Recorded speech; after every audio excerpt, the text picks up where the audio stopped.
poiss. No nii, esimene linnukene on kirjas. Stopp. Mis isetegevus see käib siin nüüd? Graffitit teen. Kas teil luba on olemas üldse? On. Kes andis? Taavi Aas andis. Kas te teate, Taavi Aas andis? Jah.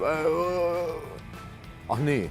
Te teate, et see on muidsuskaitse all olev. Jaa, Taavi ütles, et võiks mõelda natukene raamidest välja poole. Ja lihtsalt niisama andis loa, jah? Ei andnud, ikka maksin ka 15 000. Kui palju? 15 000. Ma pean ikkagi vist teile protokolli tegema ja jaoskonda viima.